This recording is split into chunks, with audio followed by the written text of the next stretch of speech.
Assalamualaikum warahmatullahi wabarakatuh. Waalaikumsalam. Selamat pagi ibu-ibu jamaah Majelis Taklim Nisa dan seluruh ibu-ibu tamu undangan. Selamat datang, selamat bergabung, dan selamat berjumpa kembali di layar Zoom kajian rutin hari Senin. Majelis Taklim Nisa Senin 13 November 2023 bertepatan dengan tanggal 29 Jumadil Akhir ya, 1445 Hijriah. Alhamdulillahirabbil alamin wa bihi nasta'in ala umuri dunya waddin. Wassalatu wassalamu ala asrofil anbiya ilmal wa mursalin wa ala alihi washabihi ajmain. Rabbi shrah li sadri wa yassir li amri wahlul 'uqdatam min lisani yafqahu qawli. Amma ba'du. Ibu Pembina dan Penasehat Aranisa, Ibu Rianti Rendra Karno yang kami hormati dan kami sayangi, dan yang kami hormati dan kami cintai Ibu Ketua dan Wakil Ketua Majelis Taklim Nisa, Ibu Rini Budianti dan Ibu Luke Budiman, beserta seluruh jajaran pengurus. Yang kami hormati dan kami muliakan, Kang Abu Marlo, Alhamdulillah sudah hadir. Sehat selalu Kang Abu. Dan yang sangat kami cintai dan kami banggakan tentunya seluruh jamaah Majelis Taklim Nisa serta para undangan yang dirahmati Allah. Terima kasih telah hadir dan meluangkan waktunya untuk mengikuti kajian pagi ini. Semoga senantiasa dilimpahkan kesehatan dan kebahagiaan serta keberkahan. Mohon izin dan terima kasih telah memberi kepercayaan pada saya, Tisha, untuk memandu acara kajian pagi ini sampai dengan selesai nanti. Mari kita awali dengan membaca basmalah. Bismillahirrahmanirrahim. Alhamdulillah, segala puji bagi Allah yang Maha Agung yang telah melimpahkan kita dengan berbagai kenikmatan dan kesempatan, sehingga pada pagi yang berbahagia ini kita dapat mengikuti kajian rutin Majelis Taklim Nisa melalui layar Zoom, insya Allah dengan niat untuk beribadah dan menambah ilmu agama, dan semoga Allah Subhanahu wa Ta'ala melimpahkan ridhonya kepada kita. Amin ya Rabbal 'Alamin. Salawat dan salam senantiasa kita curahkan kepada junjungan kita Nabi besar Muhammad SAW beserta seluruh keluarga dan para sahabatnya, para tabi'in, para ulama dan guru-guru kita, serta seluruh umat yang mencintainya hingga akhir zaman. Semoga kita mendapatkan syafaatnya di yaumil akhir nanti. Amin ya rabbal alamin. Baik, hadirin yang dirahmati Allah, sebelum kajian, mari kita hening sejenak untuk memanjatkan doa. Semua memohon ridho pada Allah Subhanahu wa Ta'ala. Semoga kajian hari ini diberikan kelancaran dan kemudahan baik dalam menerima ilmu-ilmu maupun dalam memahaminya. Ala hadiniyah walikuli niyatin solihah al-fatihah. A'udzubillahi minasyaitonirrajim. Bismillahirrahmanirrahim. Alhamdulillahirabbil alamin. Ar-Rahmanir-Rahim. Maliki yaumiddin. Iyyaka na'budu wa iyyaka nasta'in. Ihdinas siratal mustaqim. Siratal ladzina an'amta 'alaihim ghairil maghdubi 'alaihim waladdallin. Amin. Raddina billahi rabba wa bil islam dina wa bi Muhammadin nabiyya wa rasula. Rabbi zidna ilma warzuqna fahma walhiqna bis shalihin walhamdulillahi alamin. Baik, ibu-ibu hadirin jamaah yang dimuliakan Allah, untuk mempersingkat waktu, selanjutnya kita langsung saja silahkan Kang Abu untuk sharing tentang bagaimana kita dapat menjalani Al-Qadar dalam keseharian kita ini. Materi yang sepertinya butuh lapang dada yang besar ya, ya Kang Abu ya. Kami persilahkan Kang Abu. Baik, terima kasih Ibu Tisha. Ibu dan Bapak, saya izin mute dulu semuanya ya, supaya rekaman kita bagus, dan nanti kalau ada yang mau ditanyakan di tengah, boleh chat atau raise hand. Bismillah ya. A'udzubillahi minasyaitonirrajim. Bismillahirrahmanirrahim. Robbi a'udzubika min hamazati sayatin, wa a'udzubika robbi ayahdurun. Robbi shrahli sodri, wa yassirli amri, wahlul 'uqdatam min lisani yafqahu qawli. Assalamualaikum warahmatullahi wabarakatuh. Alhamdulillahirabbil Assalamualaikum alamin. warahmatullahi wabarakatuh. Segala puja-puji milik Allah Subhanahu wa Ta'ala yang atas rahmat karunia kasih sayangnya. Alhamdulillah pada pagi hari ini kita tetap beristiqomah. Ibu ada bapak-bapak nggak ya? Ya kalau ada bapak-bapak, ibu bapak ya semua ya. Dan alhamdulillah pada pagi hari ini kita terus bersyukur. Jangan lupa bahwa semangat belajar itu juga bagian dari rejeki gitu ya. Yang saya selalu ulang-ulang. Semangat belajar itu adalah bagian dari anugerah Allah, karena ketika kita masih diberikan semangat untuk belajar, berarti kita masih diberikan kesempatan untuk berubah. Dan ketika kita masih diberikan kesempatan untuk berubah, di situ juga diberikan rezeki yang kadang-kadang kita tidak menyadari gitu. Karena sekarang kalau ngomongin rezeki itu biasanya outputnya materi gitu ya, sesuatu yang membenda gitu. Padahal hikmah itu nggak bisa didapat kalau kita nggak punya semangat belajar. Jadi Ibu dan Bapak, wabil khusus di Hoirunisa ini dahsyat ya. udah berpuluh-puluh tahun gitu semangat belajarnya nggak padam dan mudah-mudahan itu bisa menjadi sesuatu hal yang kita selalu syukuri dalam kehidupan kita. Salawat serta salam tidak juga kita lupakan kita sampaikan kepada seluruh nabi dan rasul, wabil khusus baginda besar kita Rasulullah Muhammad Shallallahu Alaihi Wasallam. Pada para sahabat-sahabatnya, tabiin-tabiin, pemuka-pemuka agama, wali-wali Allah, pejuang-pejuang bangsa dan senantiasa sampai kepada kita sampai akhir zaman. Amin, amin ya Allah ya Rabbal Alamin. Ibu Bapak sehat ya semua, pagi hari ini semangat. Dan pagi hari ini seperti biasa saya selalu mendisklaimer bahwa saya bukan mau ceramah, bukan mau tausiah, bukan mau mengajari apalagi, bukan paling benar juga, bukan paling tahu juga gitu ya. Tetapi seperti biasa kita sama-sama belajar untuk sama-sama membuka pikiran kita, membuka hati kita.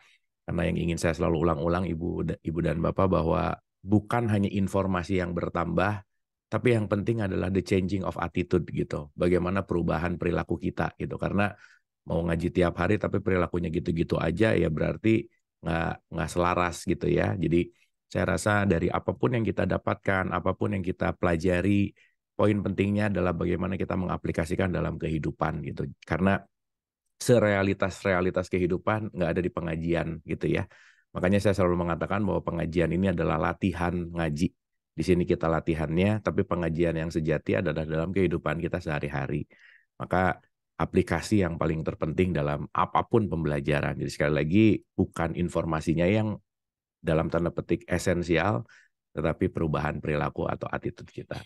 Baik, karena tadi sudah menghening, jadi kita lanjut, Ibu dan Bapak. Kita santai hari ini ya, karena kita akan bicara tentang Al-Qadar, bagaimana Qadar dalam keseharian. Kan lagi ceritanya lagi bahas juz amma gitu ya, Wali Indonesia lagi bahas juz amma gitu. Jadi gimana sih juz amma ini bukan hanya dibunyikan, bukan hanya dihafal gitu, tapi diaplikasikan. Dan saya ingin mengawali dari awal bahwa Ibu dan Bapak, apapun yang ada di dalam Al-Quran, itu pasti ada di dalam diri kita gitu.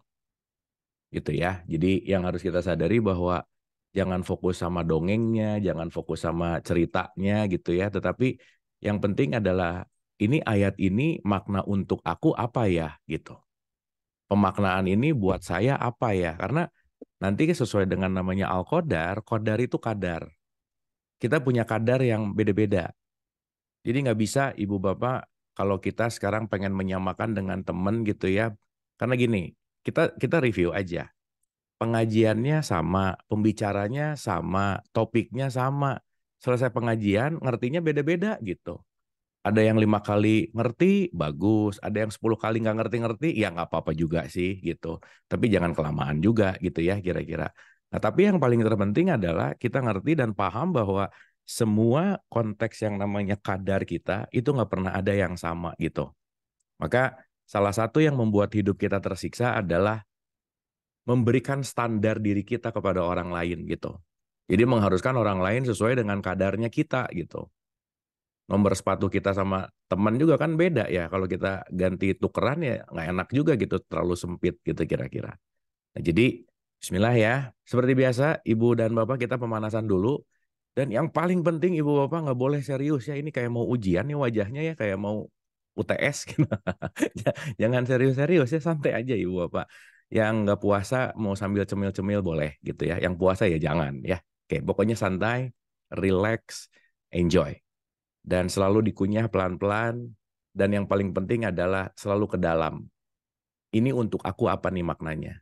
Ini untuk aku apa nih maknanya? Ya, karena kita paling gampang tuh langsung menilai ke orang lain gitu. Nah, orang lain sekarang jangan dipikirin dulu ya. Yang terpenting adalah diri kita. Saya mau mulai dulu dari 12 ayat 111 ya, Ibu dan Bapak, supaya kita review sedikit nih, pemanasan dulu sedikit ya, sebelum kita masuk ke topik kita hari ini, supaya agak sedikit lentur untuk masuk ke topiknya nanti. Oke. Surat 12 ayat 111. Kalimatnya begini, Bu.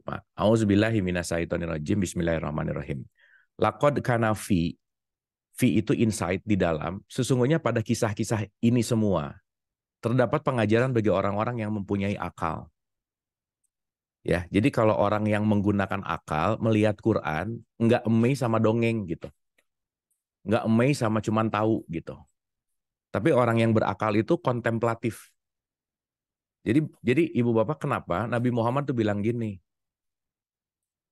apa namanya, merenung sejenak. bertafakur sejenak itu lebih baik daripada ritual atau ibadah puluh atau ratusan tahun gitu. Karena banyak hari ini orang taat tapi nggak kontemplatif gitu. Taat sih, tapi ketaatannya tidak dikontemplatifkan kepada dirinya, akhirnya itu akan menjadi hanya kebiasaan gitu. Makanya kita nggak bisa ngelihat orang, wah ini rajin banget nih ke masjid, kayaknya soleh deh. Belum tentu. Kenapa? Karena dia bisa jadi taat tapi nggak kontemplatif gitu. Berarti kan perubahan itu tidak pada ketaatan, tetapi pada ketaatan yang berubah menjadi kontemplatif. Makanya digunakanlah akal gitu. Ciri-ciri yang pakai akal kan pasti nomor satu ada why-nya, Bu, Pak. Kenapa ya gitu? Kenapa ya gitu? Nah ini ceramah biasanya nggak ada kenapa gitu. Satu arah, dongeng, udah aja gitu. Dan kita terbuai dalam dongeng gitu. Jadi kebayang nggak? Udah bobo, didongengin, ya makin bobo gitu. Nah makanya kenapa poin pentingnya kita harus wake up, awaken, bangun. Mungkin kita pernah bahas ya, awaken atau bangun itu adalah hajat, tahajud. Makanya kenapa harus tahajud gitu. Kenapa harus qiyamul lail? Kenapa kita harus bangun dalam kegelapan? Kenapa kita penting untuk bangun dalam konteks ketidakada cahayaan gitu kira-kira. Nah makanya di surat 10 ayat 100 tuh kan Allah nggak suka orang yang nggak pakai akal gitu. Main iya aja. Main iya aja. Paham enggak, ini enggak, iya. Habis gitu iyahnya nggak ngerti gitu. Gitu ya. Makanya kita penting untuk paham gitu. Sementara yang selalu saya ulang-ulang kan biasanya kadang-kadang jadi hatam terus tapi jadi nggak paham gitu. Hatam bagus tapi kalau nggak paham, nggak kontemplatif gitu. Gitu ya. Nah, ulang ya. Pada kisah-kisah mereka itu terdapat pengajaran bagi orang-orang yang mempunyai akal. Ini akan bisa kita pelajari kalau kita benar-benar dikontemplasikan gitu. Al-Quran bukanlah dongeng, bukanlah cerita yang dibuat-buat. Akan tetapi membenarkan yang sebelumnya dan menjelaskan segala sesuatu. Dan sebagai petunjuk dan rahmat bagi kaum yang beriman. Ibu bapak, kita mundur ke pelajaran TK dulu sedikit ya. Mundur nih. Pertanyaan saya gini. Apa bedanya orang yakin dan orang beriman? Apa bedanya? Yakin itu gimana, beriman itu gimana? Karena nanti kalau kita melihat banyak ayat, kalimatnya adalah hai orang-orang yang beriman gitu.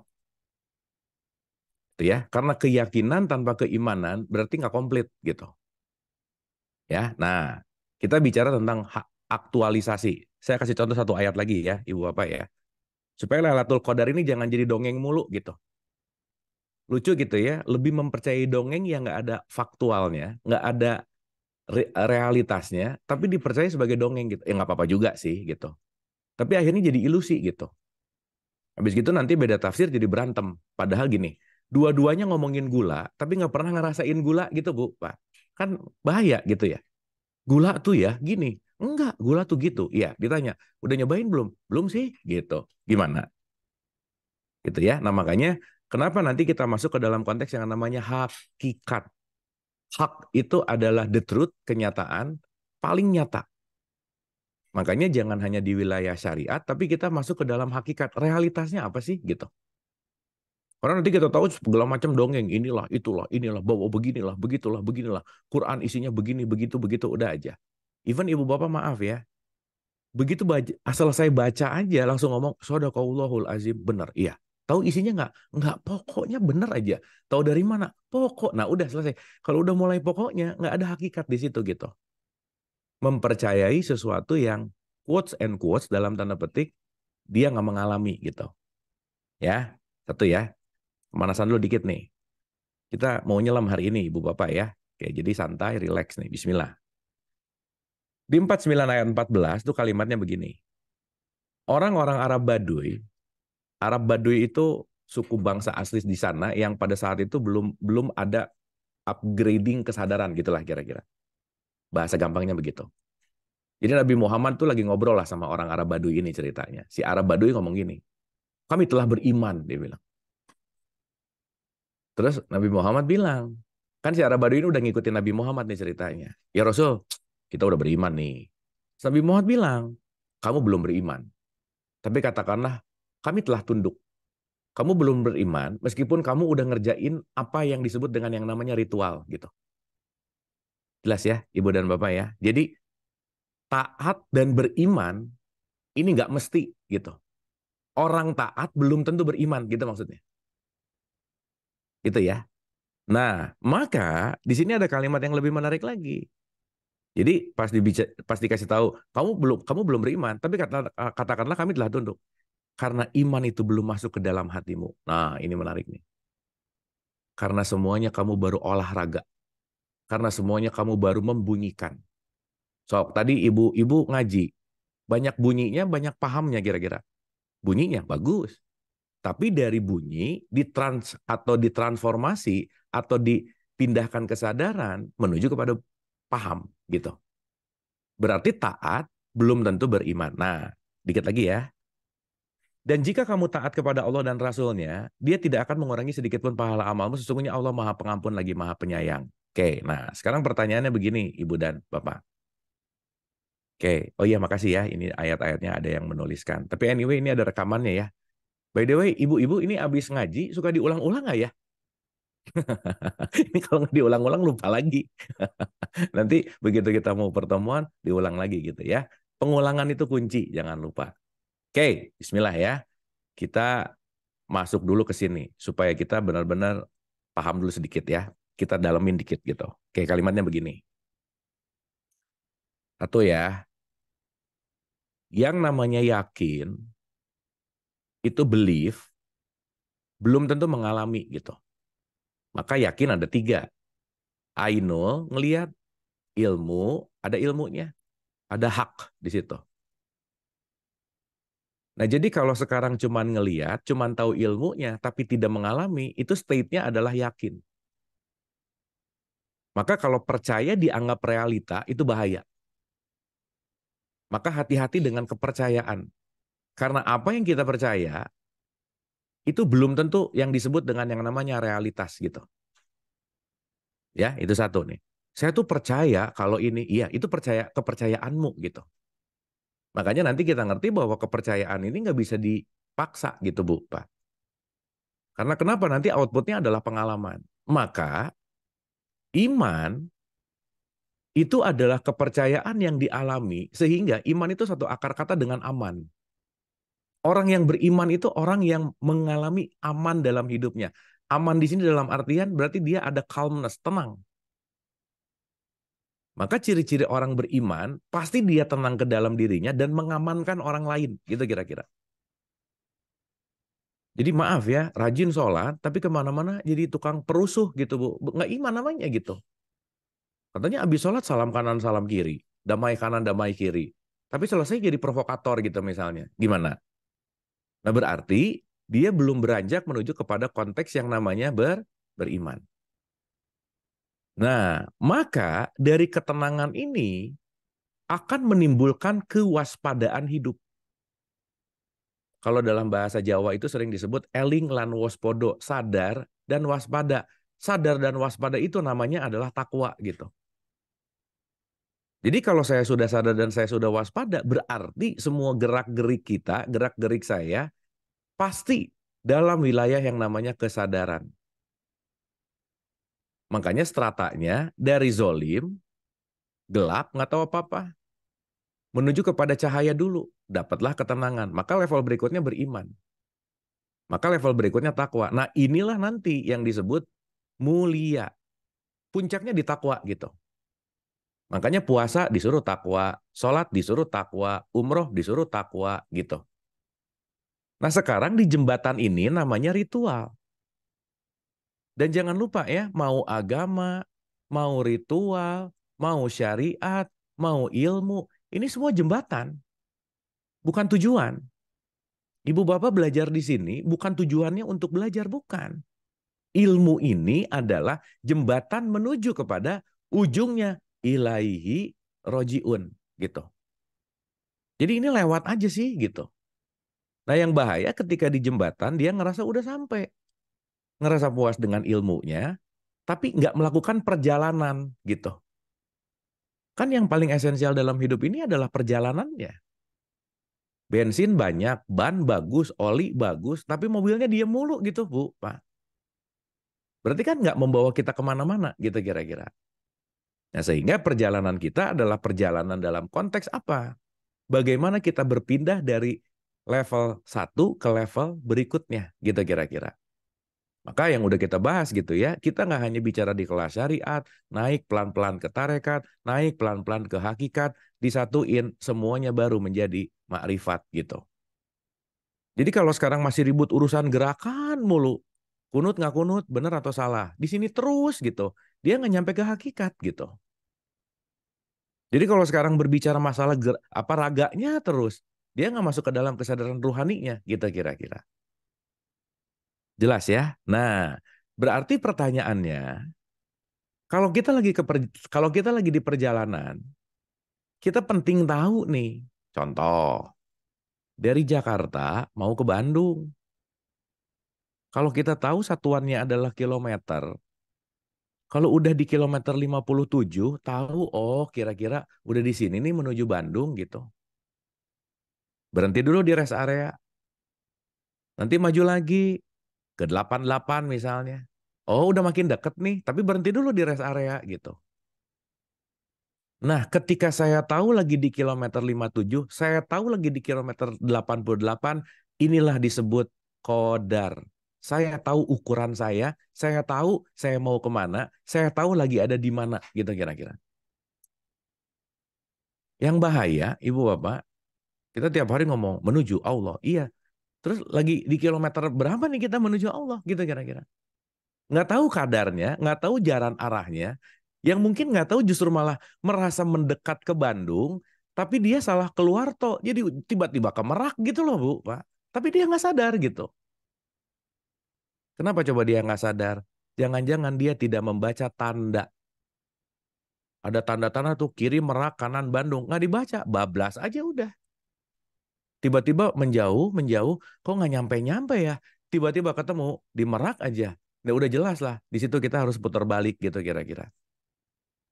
Nah, artinya yang terpenting adalah kita menyadari kita lagi dalam perjalanan dan nanti berbicara masalah kadar, apalagi nanti kita berbicara masalah Lailatul Qadar, intinya adalah kita sadar akan ukuran.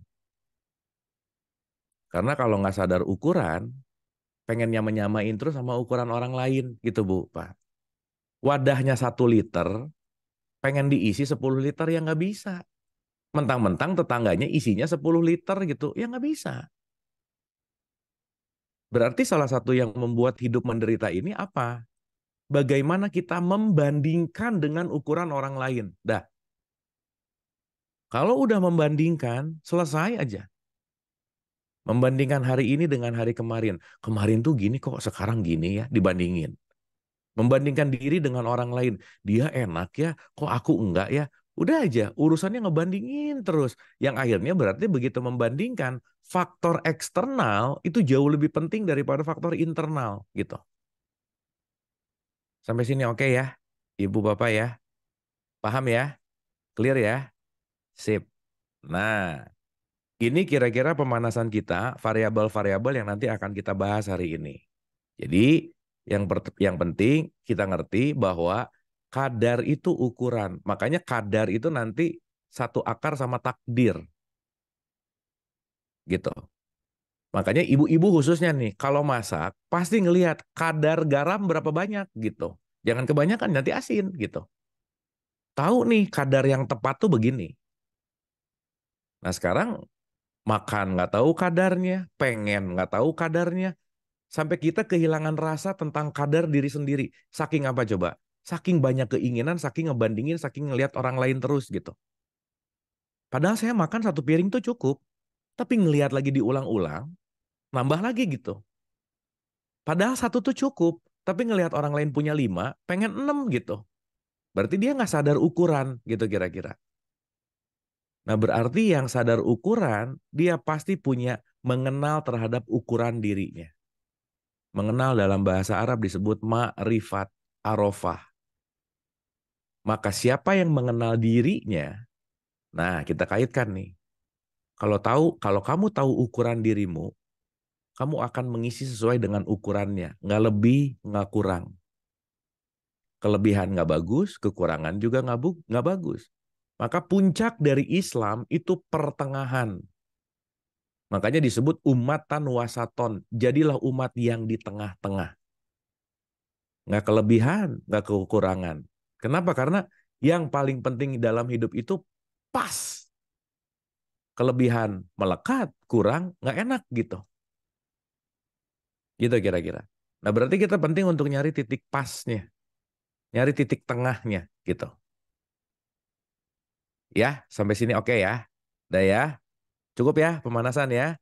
Jadi sekali lagi kita penting untuk merenungkan, kita penting untuk mengkontemplasikan ini gitu. Nah, ibu bapak mau nggak mau ya, maaf nih, ngomong Lailatul Qadar pasti relate banget sama Ramadan gitu. Seakan-akan Lailatul Qadar itu cuma ada di bulan Ramadan gitu. Terus di bulan nggak Ramadan nggak ada Lailatul Qadar gitu. Nah, terus kan tadi Quran ngomong, ini terjadi pada dirimu. Sekarang saya tanya, ayat-ayat Quran yang ada di sini, kejadiannya setahun sekali atau 2 bulan sekali, Bu, Pak? Ya tiap hari lah, gitu. Masa di sini Allah Maha Pengasih, Maha Penyayang? Oh, ayat ini kira-kira cuma kejadian di bulan Ramadan, gitu misalnya. Oh, ayat ini kira-kira kejadian cuma di bulan haji, gitu misalnya. Kan nggak begitu. Karena kita lagi berbicara tentang realitas, gitu. Jelas ya? Jadi saya rasa penting dulu untuk mengenal melepaskan stigma bahwa Lailatul Qadar terjadi di bulan Ramadan. Ingat juga, Ramadan itu bukan nama bulan by the way. Ada bulan Ramadan dan ada Ramadan. Gitu. Sehingga kita beramadan ya jangan 30 hari dong. Bulannya 30 hari tapi beramadannya ya seumur hidup gitu. Makanya sebetulnya puasa tuh bukan masalah 30 harinya sih gitu. Secara esensi yang 30 hari latihan, yang 1 bulan latihan, yang 11 bulan aplikasi gitu. Nah inilah kenapa banyak orang di latihannya menang, pas perang benerannya kalah mulu gitu loh Bu, Pak. Kenapa? Karena mindsetnya dipikir saya cukup meramadankan diri berpuasa 30 hari. Begitu Syawal, bebas gitu. Enggak. Justru ketika di Ramadan yang 30 hari adalah latihan, aplikasi sejati itu adalah di luar bulan Ramadan itu sendiri. Jadi Ramadan dan puasa sejati itu terjadi sebetulnya waktu 1 Syawal gitu. Makanya agak aneh nih sekarang banyak orang yang bangga dengan puasanya tamat gitu. Alhamdulillah saya tamat puasa. Kenapa? Karena di bulan Ramadan nggak ada yang jualan gitu Bu. Yang jualan disuruh tutup gitu. Kan aneh ya. Justru yang terbaik adalah semua orang makan, semua orang jualan, tapi kamu tetap puasa gitu. Jadi kalau sekarang saya tuh tamat puasa, kenapa? Nggak ada yang makan sekitar saya, nggak ada yang jualan. Jadi saya nggak bisa beli makan, saya tidak terganggu oleh orang yang makan. Saya tamat puasanya. Bagus sih, tapi nggak istimewa gitu kira-kira. Nah, berarti nanti kita mengerti bahwa kejadian apapun yang tertulis dalam Quran, itu real time. Contoh-contoh. Contoh ya. Tuh ini kalau offline tuh bisa tanya jawabnya enaknya ini nggak ketahuan ngerti atau enggaknya nggak ketahuan di sini. Tapi oke ya, ibu bapak ya, oke ya, sip ya, oke. Contoh. Ibu bapak saya mau nanya dulu nih, kita ini hidup di dunia atau hidup di bumi di mana? Nah, pokoknya kalau langsung jawab ya kayak biasa ya, asbun aja jangan asbun nih. Kita renungin dulu gitu. Kok Allah bilang ke Adam, Dam, kamu jadi khalifah fil ard ya? Oke, gitu. Tapi ibu bapak kalau doa habis sholat, robana, sorry kebalik, fil art yang bawah ya, punten-punten. Ini fil art nih. Tapi ibu bapak kalau lagi doa, coba doanya gimana? Robana, atina, fidunia. Kenapa nggak robana, atina, fil art? Kenapa nggak gitu coba? Nah ini nggak pernah ditanya nih gitu. Pokoknya iya aja, gini aja gitu. Tapi nggak pernah ada pertanyaan gitu misalnya. Oke. Dan nanti habis robana, atina, fidunia, hasanah, wa fil akhir. Nah di sini ada akhirat nih. Nah, karena nggak paham apa itu dunia, apa itu akhirat, apa itu bumi, nggak bisa bedain, akhirnya berpikir bahwa nanti di akhirat, nanti gitu. Sekarang kita renungkan nih, dah ya supaya cepat ya, ibu dan bapak ya. Bumi itu ruang, dunia, akhirat itu waktu, oke? Karena kita hidup dalam ruang dan waktu. Makanya nggak ada bumi fantasi, yang ada dunia fantasi. Kalau udah masuk ke situ, lupa waktu tuh. Kenapa? Enjoy masalahnya. Ya, ini bumi pengajian atau dunia pengajian? Nah, dunia.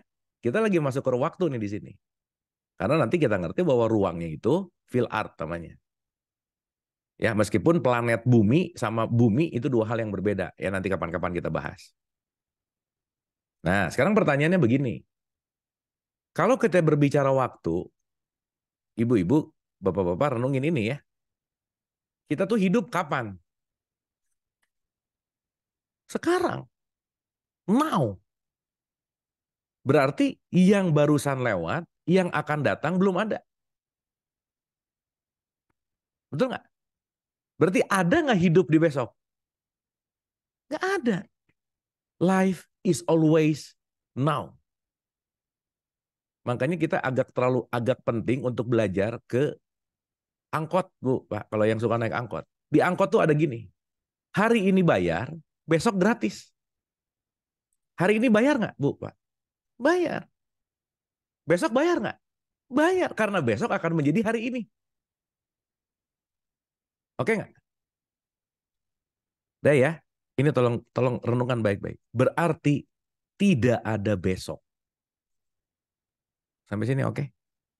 Karena kalaupun hari ini bayar besok gratis, besok tetap akan jadi hari ini. Berarti tidak ada kemarin. Pas. Berarti kita hidup hanya hari ini, saat ini, detik ini, sekarang. Saya ngomong sekarang, udah masa lampau. Waktu udah masa lampau. Sekarang saya tanya, berarti waktu selalu sekarang atau nanti? Sekarang. Berarti waktu kemarin atau nanti? Sekarang. Berarti dunia kapan? Sekarang. Akhirat kapan? Ya sekarang. Jadi kalau ada berbicara bahwa nanti, udah, berarti dia lagi keluar dari hakikat gitu kira-kira. Makanya ibu bapak maaf ya, guru saya bilang gini, salah satu kejahatan terbesar adalah mengatakan ada tempat yang lebih baik, lebih bahagia selain saat ini. Makanya orang nyarinya nanti di surga, nanti di akhirat, nanti aja terus, sekarang nggak dipikirin gitu. Makanya banyak orang menunda kebahagiaan, nunggu. Nanti aja bahagianya. Kalau apa? Kalau udah punya pasangan. Udah punya pasangan, masih ribet. Nanti bahagianya kalau udah punya anak. Punya anak, makin ribet. Nanti aja bahagianya kalau udah punya cucu. Makin ribet. Kapan bahagianya dong kalau gitu? Kalau kita nunggu nanti terus. Makanya pertanyaannya, why wait? Kenapa harus nunggu? Karena tidak ada yang terjadi kecuali saat ini dan sekarang. Jadi ibu-ibu, bapak-bapak sekarang lagi di dunia atau di akhirat? Yang mana? Nah, agak susah jawabnya nih. Ya, oke. Satu ya. Ini kalau nggak ngerti Lailatul Qadar nggak bisa jawab nih. Nanti kita pelan-pelan paham di sini. Ya, ibu bapak ini save dulu ya. Saya kasih bintang satu ya. Di save, Ctrl S, klik, dah. Masukin dulu di folder di pikirannya. Ingat-ingat, ada dunia, ada akhirat, ada ruang, ada waktu. So, mana dunia, mana akhirat?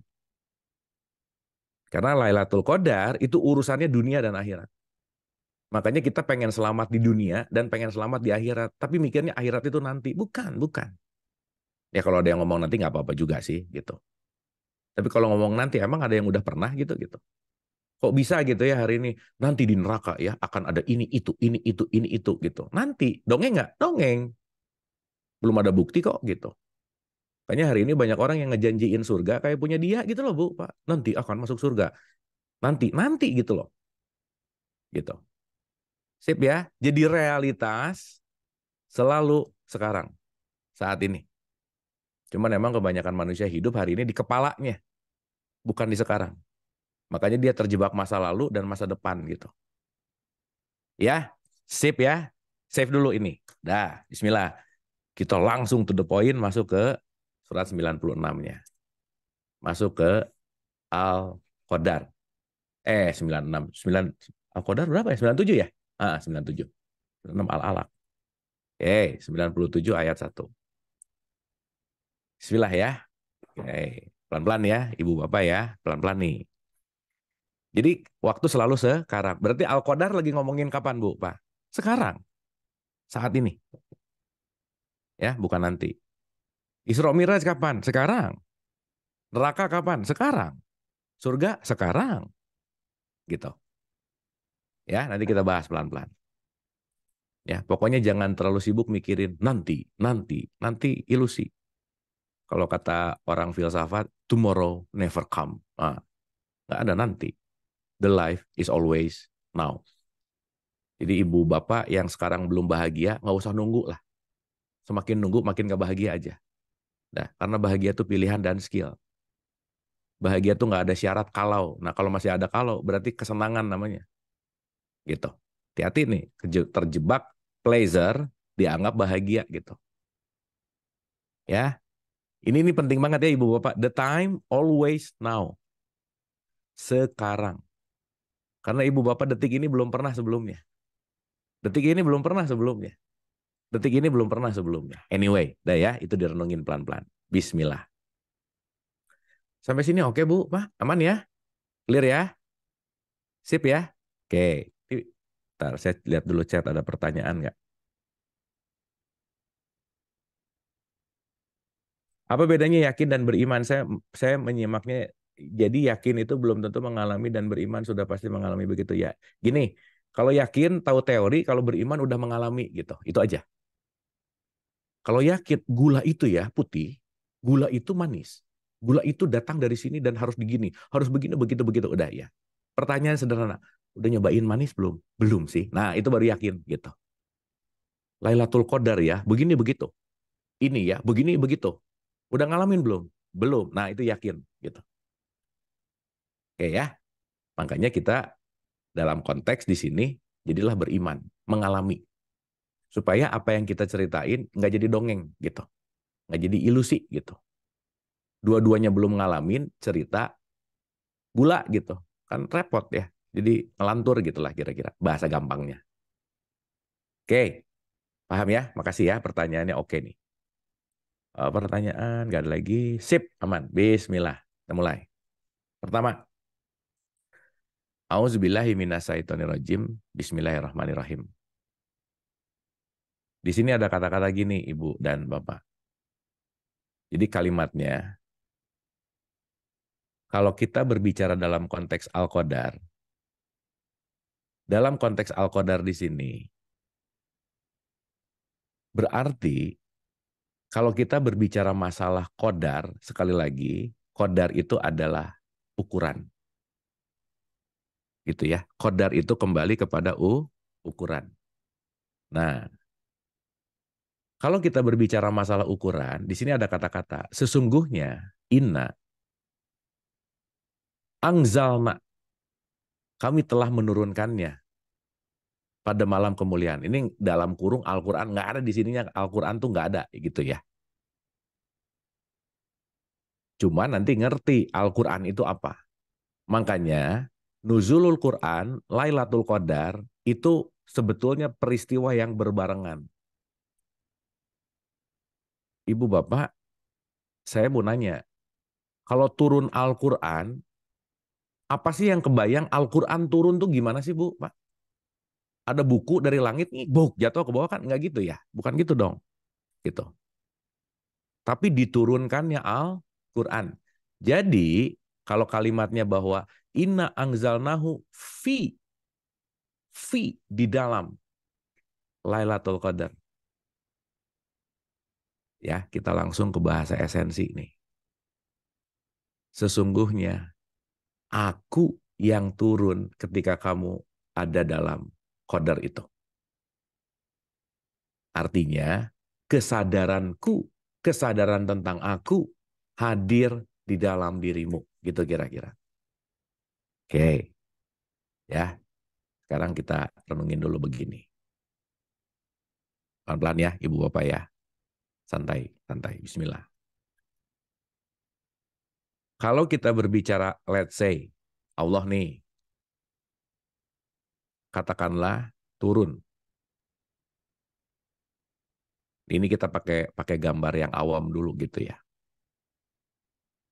Gitu. Konteks turun di sini Ingat ya, kalimatnya tuh angzalna, turun. Bukan jatuh, bukan. Beda nih. Kalau jatuh dari sini nggak berarah, tuh. Nah gitu, itu jatuh. Tapi kalau turun, pasti dia melalui fase turun. Contoh. Ini tangga ya, ibu bapak. Turun tangga. Satu step, satu step, satu step, satu step. Betul nggak? Oke. Sekarang kalau baru dua step, tiba-tiba dia loncat ke tangga pertama. Berarti dia lagi ngapain? Jatuh udah pasti gitu. Ya, jadi angzalna turun itu mau bicara tentang step by step by step by step. Makanya turunnya nuzulul Quran nanti Lailatul Qadar ini similar ya, nanti paham nanti endingnya paham. Itu berarti ada step untuk turun gitu. Sekarang pertanyaannya. Kalau turun identik dari tempat lain yang lebih tinggi ke tempat yang lebih rendah. Betul nggak, Bu? Pak? Salah satu sifat yang turun dari tempat tinggi ke tempat yang rendah apa? Air. Maka nanti ini ada kaitannya sama kita, majority adalah air. Maka air itu pembelajaran tertinggi dalam kehidupan. Jadilah seperti air gitu. Lembut, tapi bisa menghancurkan gitu. Kelembutannya bisa membuat batu yang sangat kokoh tetap bisa bolong gitu. Maka air ini nanti punya esensial tersendiri. Itu ya, quote unquote ya. Nanti mudah-mudahan nyampe ke sini. Ulang ya. Berarti ada perpindahan dari atas ke bawah. Pertanyaan. Berarti kalau berbicara tentang nuzulul Quran, nanti akan masuk ke dalam Lailatul Qadar, diturunkan Quran tuh gimana nih prosesinya? Gitu ya. Berarti kalau misalkan kita berbicara dari atas turun ke bawah, dari atas mana nih? Karena Quran bentuknya nggak buku gitu. Nah kalau gitu kita paham dulu. Oh, kejadian turun ini kejadiannya di mana? Nah gitu. Makanya nanti kalau di bulan Ramadan itu biasanya timelinenya Lailatul Qadar itu biasanya di 21, 23, 25, 27. Dan ini biasanya cap cip cup gitu, tebak-tebakan. Kayaknya 25 deh. Enggak, 27. Nah gitu. Jadi tebak-tebakan gitu, Bu. Nah, kayaknya kemarin udah deh Lailatul Qadar. Karena dianggap hanya terjadi dalam 21, 23, 25, 27 gitu. Saya mau nanya, Bu, Pak, maaf ya. Yang pertama kali nerima Quran di semesta raya ini siapa, Bu? Pak? Jibril dong. Kan dia dulu tuh, sektrinya Tuhan.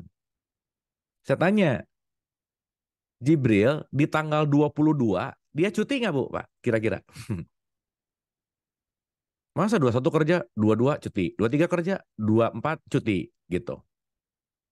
Belum yang bahaya, kalau start puasanya nggak sama. Wah, udah ribut aja.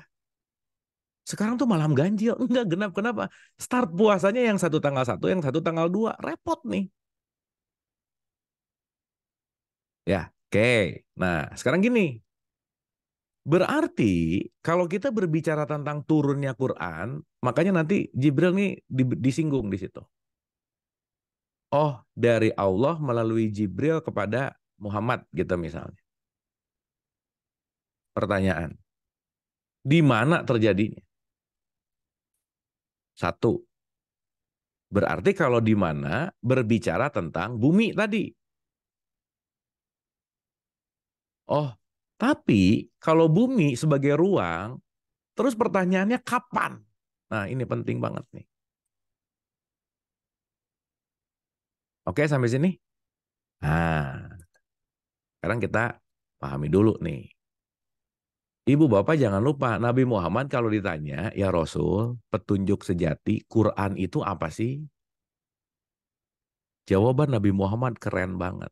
La sautin, nggak ada suara, wala harfun. nggak ada hurufnya. Dah, gimana? Berarti kalau udah ada suara dan udah ada huruf, udah nggak jadi Quran namanya. Yang ada suara, yang bisa disuarakan yang ada hurufnya, bukan Quran tapi mushaf Quran. Jadi ibu bapak tadi sebelum kita belajar ini lagi baca Quran, lagi baca mushaf Quran. Mushaf Quran. Oke? Karena mushaf Quran bagus untuk menjadi jembatan menuju kepada Quran yang sejati. Awas nih, jangan mikir Quran langsung dipikirannya langsung buku gitu. Bukan, Nabi Muhammad tuh nggak dapat buku, Bu. Pak. Berarti Nabi Muhammad mengerti wahyu, ada suaranya nggak? Kan di Gua Hiro, ini cerita Musa sih. Jangan menganggap ketika Musa ke Tursina, begitu Musa masuk, ada suara Tuhan, Musa, sa. Kan nggak gitu, Bu, Pak. Gitu. Kan suka didongengnya, terdengarlah suara gemuruh. Enggak gitu. Berarti Nabi Muhammad ngerti tentang wahyu, ada suaranya nggak? Nggak ada. Ada hurufnya? Enggak. Terus gimana?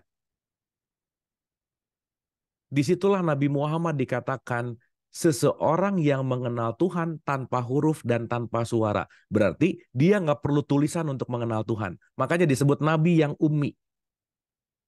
Nah, sekarang digosipin Nabi yang nggak bisa baca. Bukan nggak bisa baca. Tapi nggak perlu bacaan untuk mengenal Tuhan. Gitu. Sampai sini oke Bu, Pak? Clear ya? Pelan-pelan ya. Nah, berarti kalau kita berbicara angzalna, diturunkannya Quran, terus bentuk Quran itu apa? Oh, nggak ada buku waktu itu.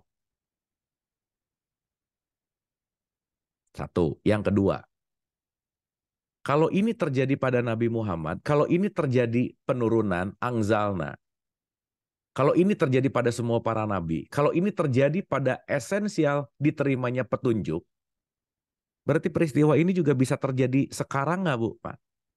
Bisa dong. Karena ini bukan dongeng tadi kata Quran. Gitu. Sip ya? Nah, satu-satu ya. Ulang ya. Bismillahirrahmanirrahim. Di situ ada kata-kata Inna angzalnahu fi lailatul qadar. Turunnya ini, kejadian ini ketika kamu dalam kadar yang mulia. Kadar yang mulia itu kayak gimana ya? Tidak bersuara, tidak ada huruf tindakan. Ya, tapi sebelum bertindak kan nggak mungkin langsung bertindak. Pasti ada motif tindakan. Bertindak tuh output gitu. Ya, jadi ibu bapak nanti kita paham ya. Banyak hal yang sering dilakukan Nabi Muhammad yang justru sekarang nggak sering dilakukan oleh umatnya. Gitu. Ya, nanti kita ngerti di akhir. Udah ya. Nah, sekarang gini Bu, Pak. Kalau gitu, kita penting untuk ngerti. Ibu Bapak, saya tanya, kita renungkan ulang-ulang. Allah tuh jauh apa dekat, Bu, Pak? Dekat dong. Ya, kita lihat dulu alamat Allah nih. Nah, siapa tahu lupa alamatnya. Nanti supaya kita ngerti, oh ini nggak ada kaitannya sama geografis gitu. Ya, contoh 57 ayat 4. A'udzubillahi minasyaitonirrajim. Bismillahirrahmanirrahim. Dialah yang menciptakan langit dan bumi dalam 6 masa. Kita udah bahas ya. Nur Muhammad, mineral, jadi air, flora, fauna, manusia. Tuh 6 tuh. Jadi jadi manusia tuh panjang ceritanya Bu. Pak. Makanya kita penting untuk bersyukur. Kenapa? Kita ngantri jadi manusia tuh lama banget gitu. Oke. Kemudian dia bersemayam di atas arsy. Wadah, singgasana. Ya. Ingat, ayat ini kapan? Sekarang. Arsy di mana? Sekarang. Makanya kalau kita ngerti ars di mana? Di langit ketujuh. Di mana? Di atas. Jadi aja ada masalah. Kita serahkan segala sesuatu kepada yang di atas. Siapa yang di atas gitu? Jauh banget gitu kira-kira. Sip ya. Nah, dia mengetahui apa yang masuk ke dalam bumi. dan apa yang keluar daripadanya. Dan apa yang turun dari langit dan apa yang naik kepadanya. Ini nih kalimat menarik. Dan dia bersama kamu di mana saja kamu berada. Dia bersama kamu di mana saja kamu berada. Oh, berarti kalau kami tadi mau turun, kalau Quran mau diturunkan, Allah menurunkan Quran melalui Jibril kepada Nabi Muhammad. Jadi ini ngomongin jarak nggak, Bu, Pak? Kenapa? Karena berbicara konteks bahwa dia bersama kamu di mana saja kamu berada. Berarti antara kita sama sumber kita jaraknya jauh nggak? Nggak dong. Berarti antara kita sama Quran jaraknya jauh nggak? Nggak dong. Cuman akan tertampak jauh karena kenapa? Bukan urusan jarak, tapi urusan kesadaran gitu kira-kira. Nah,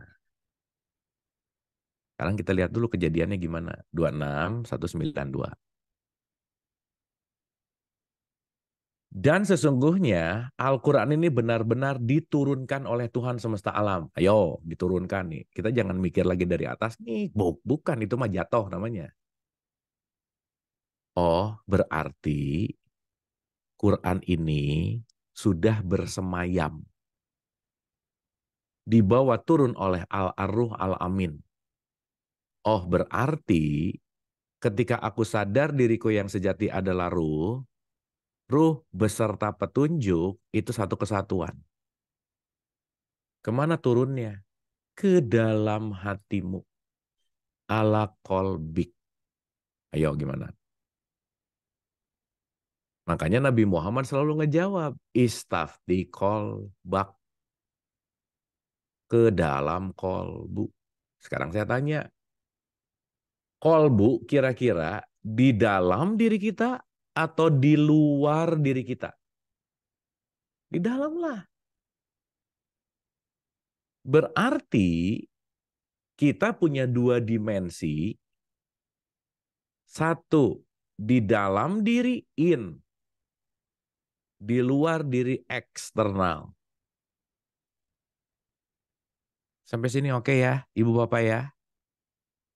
Ibu Bapak ngelihat saya di luar diri Ibu Bapak, di dalam diri Ibu Bapak. Coba. Di dalam. Karena Ibu Bapak cuma ngelihat layar, layar itu dipantulkan cahaya ke mata retina kita, diproses di otak, baru ada di dalam. Yang kita lihat di luar itu cuma pantulan semuanya. Semua image itu terjadi di dalam diri kita. Makanya semua yang di luar pasti proyeksi dari dalam diri kita. Maka ibu bapak lagi bete, semua orang di luar ngeselin aja. Tapi ibu bapak lagi happy, semua orang di luar so beautiful gitu. Berarti kan bete atau enggak bukan orang lain yang di luar. Proyeksi dari internal kepada eksternal. Sampai sini oke? Berarti ibu bapak kalau eksternalnya pengen oke, yang diperbaiki apanya? Internalnya. Contoh. Ibu bapak terakhir nonton bioskop kapan ya? Karena ini kita ngomong bioskop aja. Bioskop itu kita bicara dari proyektor menampilkan gambar di layar. Saya tanya, gambar di layar tergantung dari proyeksinya nggak kira-kira? Dari filmnya? Iya. Layar tuh tugasnya cuma nerimo. Layar tuh tugasnya cuma udah terima aja apa yang dikasih oleh proyektor. Tugas saya hanya nerima apa adanya. So, ibu bapak kalau lagi nonton, kebayang nggak layar punya ego, ada adegan yang si layar nggak suka, tiba-tiba jadi blank. Ada lagi, jadi blank lagi. Nah kita susah untuk ngerti filmnya. Layar tuh cuman sikapnya menerima aja. Nah layar tuh kita lah Bu, Pak. Kita tuh layarnya Tuhan lah dalam tanda petik. Dia sebagai proyektor gitu. Makanya jangan banyak nolak realitas gitu. Anyway, film apapun akan diproyeksikan sesuai dengan isinya. Jadi ibu bapak maaf ya, kalau ibu bapak nonton di layarnya dramanya itu aja, ya wajar. Kenapa? Filmnya nggak pernah diganti sih gitu. Kalau kita ketemu masalahnya itu aja di external world kita, di luar diri kita, ya wajar. Kenapa? Jangan-jangan internalnya memproyeksikan itu terus gitu. Dan kita berharap filmnya beda, tapi yang diputar filmnya itu mulu, kan aneh ya Bu, Pak. Ini orang tuh kenapa nggak mau berubah ya? Bukan dianya yang nggak mau berubah, internal kitanya yang nggak berubah gitu kira-kira. Sampai sini oke Bu, Pak. Berarti sekarang saya tanya, yang primer internal atau eksternal? Internal. Maka diri internal kita namanya akhirat gitu loh. Proyeksi akhirat namanya dunia gitu. Kapan berlakunya? Tahu. Makanya kalau kamu menggenggam akhirat, kamu mendapatkan dunia. Nggak nanti. Makanya jangan sampai dunia pengen dirubah, tapi tidak pernah merubah akhirat. Ya nggak bisa. Kenapa? Inilah yang disebut hukum proyeksi. Semua akan memproyeksikan sesuai dengan apa yang menjadi proyeksi itu sendiri gitu. Ibu bapak pakai baju warna merah ngaca. Di kaca jadi hitam nggak warnanya? Ya enggak lah gitu. Kalau tiba-tiba ibu bapak pakai baju merah jadi hitam, nah cepet-cepet lari aja disarankan gitu ya. Atau jangan-jangan pakai kacamata hitam gitu. Jadi nggak kelihatan, kan bahaya. Sampai sini oke ya. Jadi pelajaran nomor satu, yang kita bisa aplikasikan Lailatul Qadar keseharian, sering-seringlah main ke dalam dirimu. Karena kamu tidak bisa merubah faktor luar, kecuali kamu merubah faktor di dalam. Orang akan nggak nyebelin lagi kalau di dalamnya kita udah nerima. Beres, Bu. Pak. Mungkin orangnya nggak berubah, tapi sudut pandang kita yang berubah. Beres kok. Orangnya gitu-gitu aja. Sudut pandang kita yang berubah. Aman.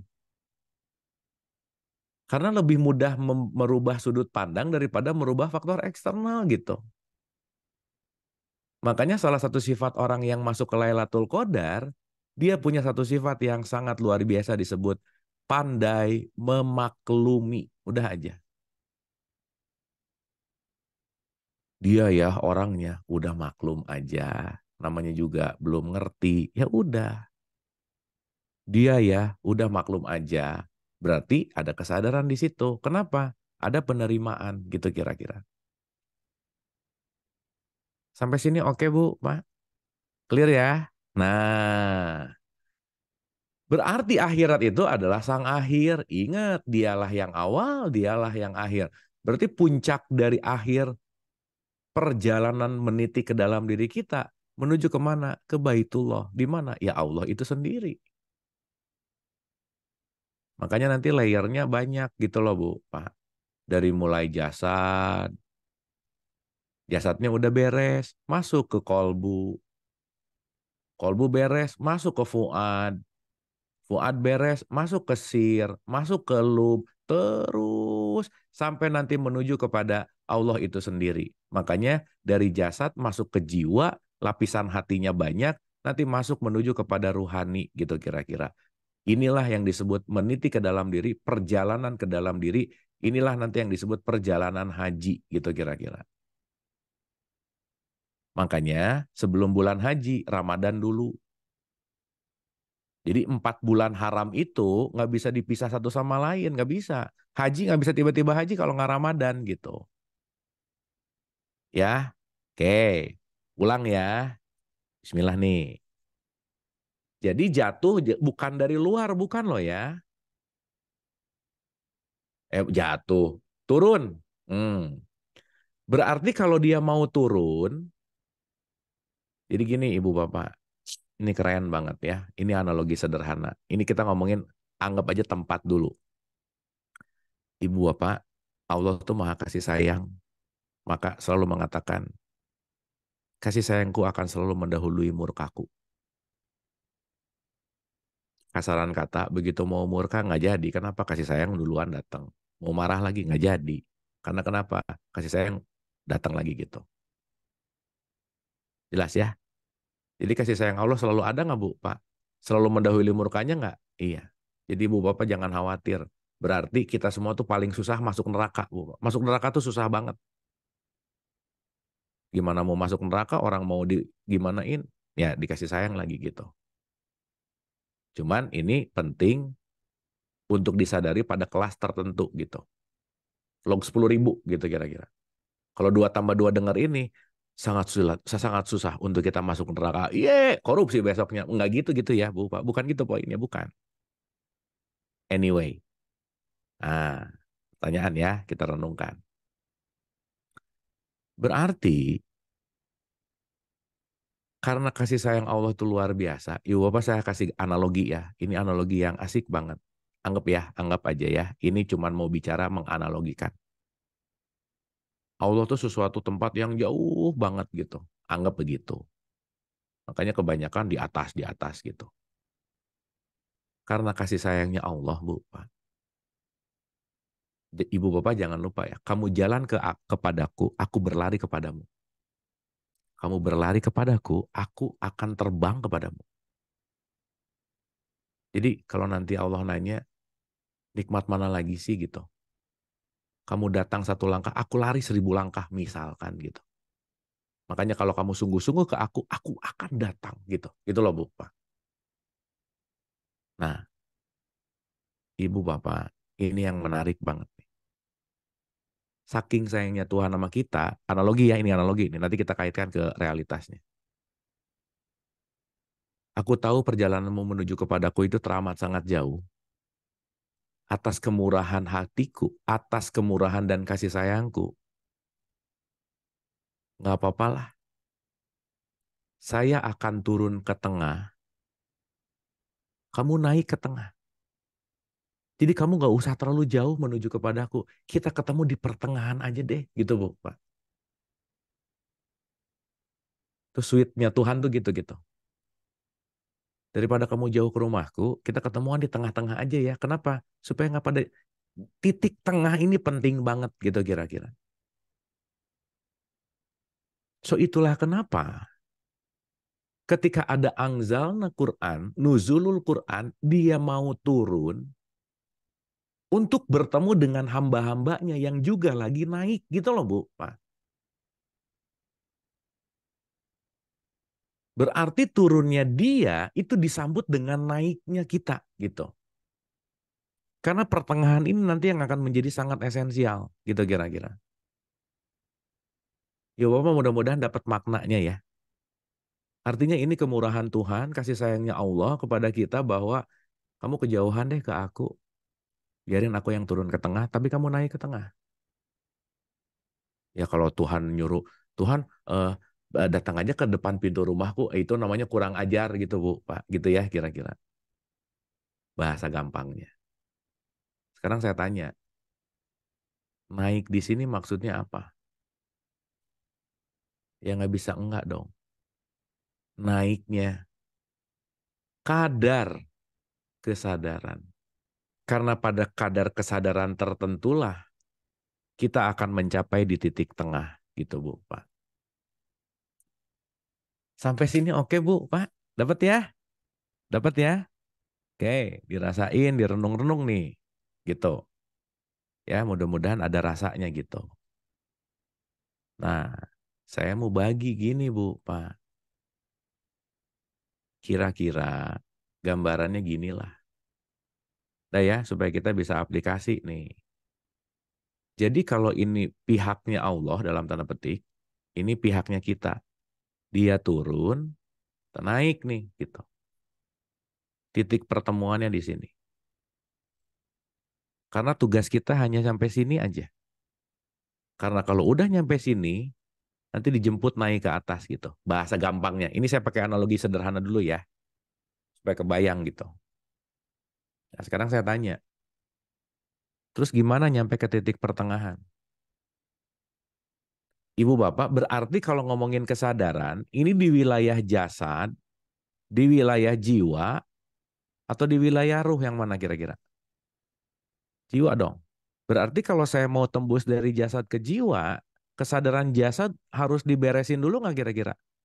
Iya, gimana cara beresinnya? Jangan banyak makan, jangan banyak minum. Itulah disebut upawasa, puasa. Susah untuk masuk ke kesadaran jiwa kalau masih terikat sama makan minum yang nggak teratur dalam tanda petik craving gitu. Satu lagi reproduksi sih, seksual. Makanya urusan puasa itu urusan makan, minum, reproduksi. Ini adalah sifat kebinatangan yang dimiliki oleh manusia. Ibu Bapak jangan lupa ya, kita tuh collective soul. Semua jiwa ada di kita, termasuk haywan, hewan gitu. Maka jasadnya diberesin dengan apa? Puasa. Upa itu upaya, cara-cara. Wasa itu adalah Tuhan. Jadi upaya untuk terus-menerus mendekatkan diri kepada Tuhan. Ya, makanya beresin jasad itu penting. Gitu. Makanya makan minum berlebihan tuh nggak bagus gitu. Kenapa? Banyak makan, banyak bobok gitu Bu, Pak. Jadi ngantuk gitu kira-kira. Ya, ini udah kita bahas waktu itu. Makanya ada saum, ada siam. Ayo. Nawaitu sauma godin. Nah, kenapa niatnya jadi sauma godin? Padahal ayatnya, ya ayyuhalladzina amanu kutiba alaikumus siam. Tuh di ayatnya siam, tapi niatnya saum. Nah, kita udah bahas ya. Jangan sampai siam, tapi nggak saum. Pun sebaliknya. Karena itu urusannya bukan masalah nggak makan, nggak minum. Bukan. Makanya Nabi Muhammad bilang, banyak dari umatku yang puasa, dia cuma dapat haus dan lapar. Oh iya, kenapa? Karena nggak tembus gitu. Ya, oke. Ah, Ibu Bapak, ini udah jam 11.09, saya agak cepetin dikit ya. Ini Lailatul Qadar tuh panjang Bu, Pak, tapi nggak apa-apa ya. Kita nggak usah buru-buru beres, tapi yang penting dapat step by stepnya gitu. Nah, jiwa itu punya derajat. Wah, udah. Bang Dame nih ulang-ulang bahas ini pasti di Hoyrunisa nih. Jadi, kalau kita berbicara dalam konteks yang namanya derajat, gimana kita naik ke titik pertengahan, at least kita ada di level derajat jiwa kelas 4 aja. Makanya nanti disebut 7 langit yang berlapis-lapis gitu. Kelas 1, kelas 2, kelas 3, kelas 4. Begitu nyampe kelas 4, itu titik pertengahan kita. Amarah, lawamah, mulhamah, mutmainah. Dah gitu. Ibu bapak maaf ya, sehebat apapun kita mau Ramadan puasa, tapi jiwanya nggak tenang, nggak mungkin dapat Lailatul Qadar. Karena hanya dalam ketenangan jiwa, petunjuk akan hadir di situ. Hanya dalam ketenangan jiwa, ide akan hadir di situ. Insight akan hadir di situ. Maka orang yang jiwanya nggak tenang, at least dia cuma muter-muter kelas 1, kelas 2, nggak bisa tuh. Untuk masuk ke dalam angzalna atau Lailatul Qadar atau nuzulul Quran. Nggak bisa. Berarti kuncinya adalah latihan jiwa. Latihan menenangkan jiwa. At least kalau latihan menenangkan jiwa, nggak terlalu banyak di kelas 1 sama di kelas 2 gitu kira-kira. Ya, saya pakai gambar ini Ibu Bapak supaya lebih gampang nih. Nah, dah. Supaya lebih bisa kita alami sehari-hari Ibu Bapak. Saya bikin zona merah, zona kuning, zona hijau. Zona merah sama zona kuning itu zona bahaya. Inilah nanti yang disebut zona neraka. Jadi kalau lagi di merah sama di kuning, neraka aja. Ingat ya Ibu Bapak, neraka nggak nanti, nggak. Jadi lucu ya Ibu Bapak sekarang, aku takutkan neraka. Dia takutkan neraka tapi tiap hari di neraka gitu. Itu lucu gitu. Kenapa? Tiap hari marah-marah, tiap hari sombong, tiap hari takut mulu, sedih mulu. Itu kan lagi di neraka tuh. Ingat ya, tempatnya di bumi. Suasananya suasana neraka gitu. Nah jadi Ibu Bapak, nggak bisa enggak. Simpel ya. Kalau kita masih ada di amarah dan lawama, masih apatis, sedih berlebih, cemas takut khawatir, segala pengen, marah-marah panas mulu, apalagi sombong. Oh udah aja.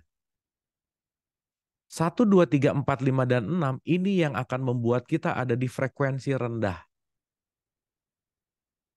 Artinya kalau kita di frekuensi rendah, kita nggak bisa naik ke pertengahan tadi gitu. Jadi analogi yang paling sederhana, Lailatul Qadar keseharian itu apa? Sadar diri saya lagi di frekuensi mana per sekarang, gitu loh Bu, Pak.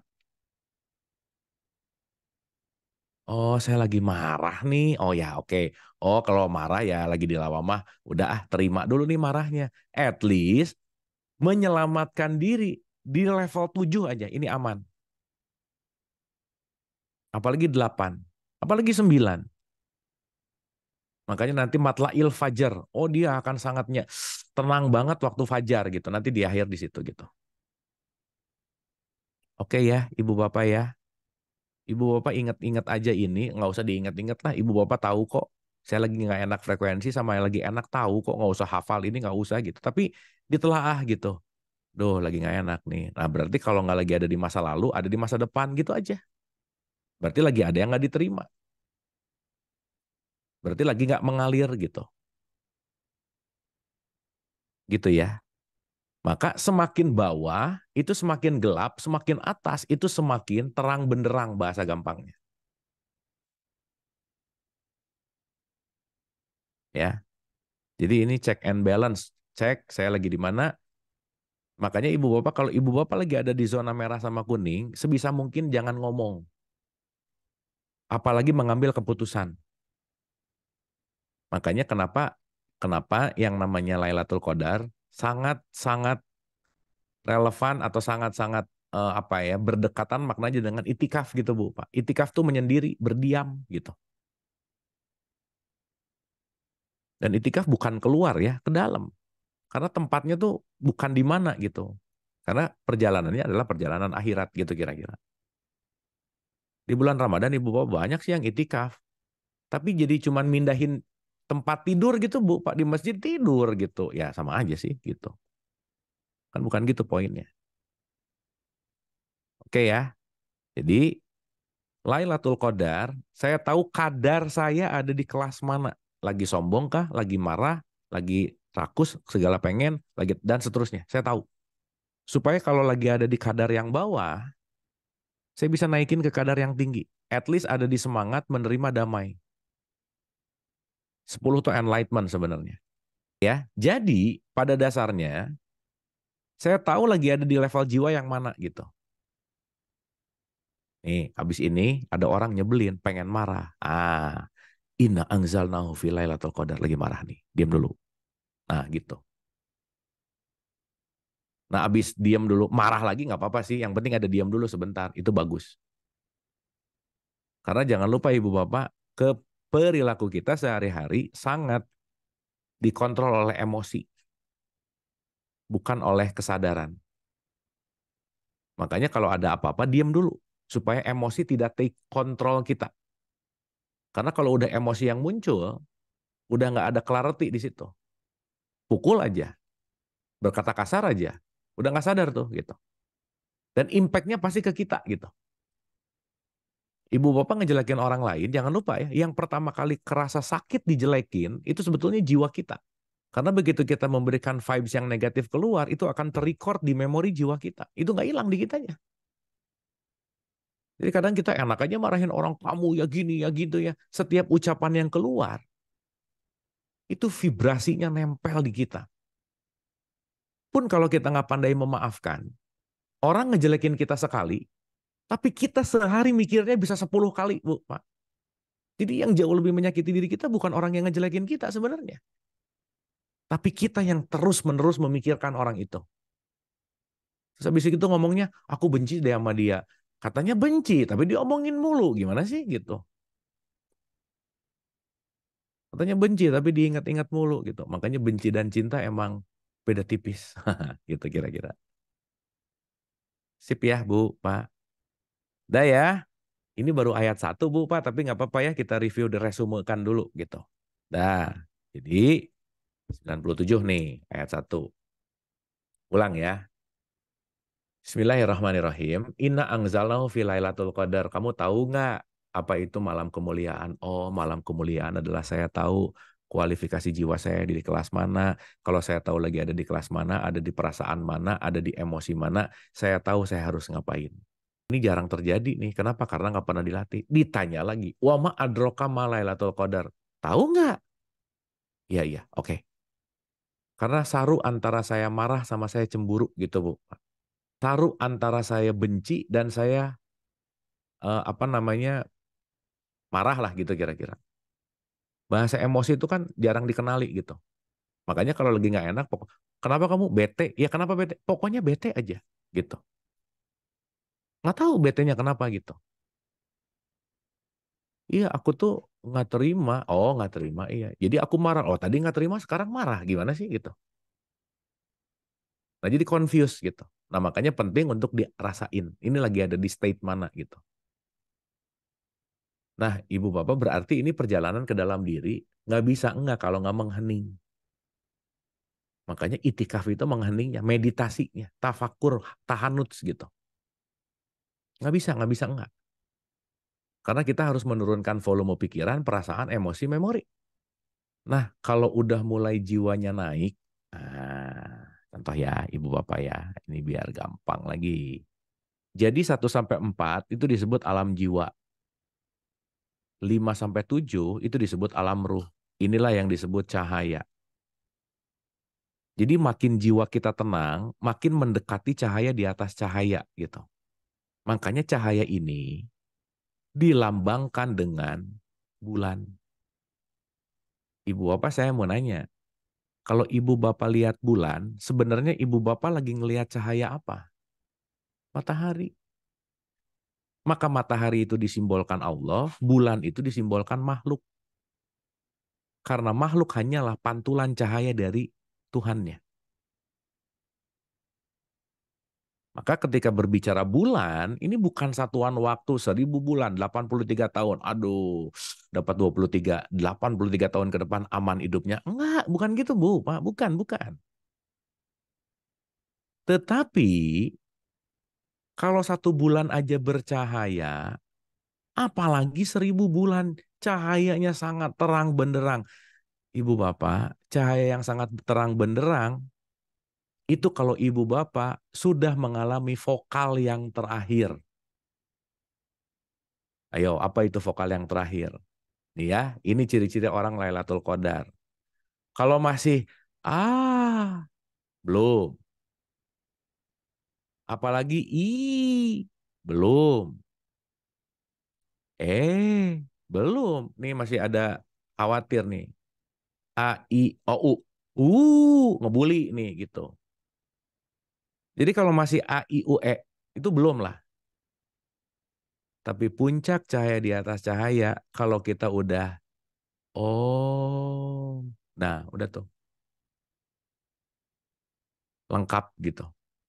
Inilah yang sering disebut aha moment atau wow effect. Ketika kita asalnya nggak ngerti, terus sekarang kita jadi realize, oh gitu, itulah yang disebut malam 1.000 bulan. Makanya ciri-ciri orang yang dapat Lailatul Qadar, quote and quote, dia lebih realize, iya ya, oh gitu. Karena kalau udah itu dalam gitu Bu, Pak. Ibu Bapak kira-kira selama pembelajaran tadi banyak O-nya nggak kira-kira? Oh, banyak nggak? Nah, kalau banyak berarti Ibu Bapak lagi Lailatul Qadar ulang-ulang dari sejam yang lalu gitu kira-kira. Oh gitu. Oh gitu. Kenapa coba bisa Karena ibu bapak benar-benar nggak ada di kelas amarah lawama. Ini semua lagi mutmainah gitu. Sok ibu bapak sekarang datang pengajian lagi marah-marah lagi bete nggak akan nemu Gimana mau nemu orang jiwanya aja di level frekuensi rendah gitu. Jelas ya ibu bapak ya. Nanti kita bahas berikutnya. Tapi ini yang paling esensi sih saya rasa. Jadi bukan inna anzalna fi lailatul qadar khairum min alfi syahr tanazzalul lah baca tiap hari enggak gitu.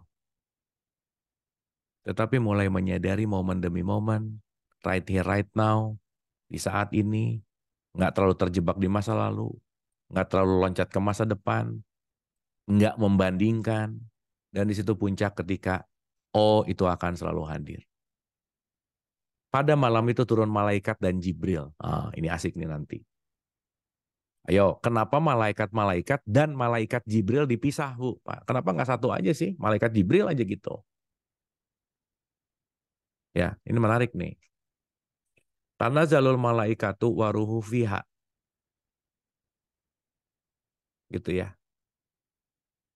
Tanazzalul malaikatu. Di situ ada kata fi lagi. Waruhu fiha. Gitu kan.